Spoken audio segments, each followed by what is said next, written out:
Le château des Chardonneux de Saint-Bié-en-Belin s'est reconverti. Ancien centre d'entraide pour les Français rapatriés, il a trouvé de nouveaux acquéreurs.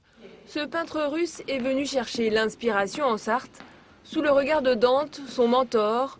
Alors il a gardé une place de choix pour ce buste.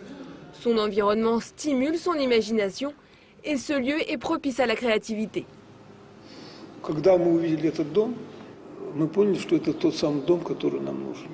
Quand j'ai vu cette maison, j'ai su que c'était ce que je recherchais.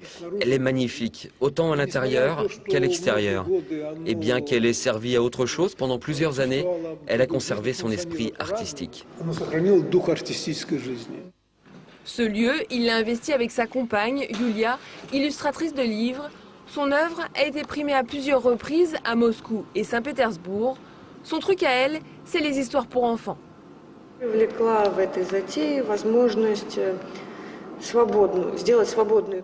projet m'a plu parce que j'ai pu faire un livre d'un genre nouveau, tout en gardant les traditions de l'illustration russe et même soviétique. Les deux artistes n'ont que quelques pas à faire pour mettre en forme leur imagination. Dans cet atelier, pour l'heure, les toiles prêtes à partir pour l'exposition, c'est l'une des plus grosses œuvres de Viacheslav.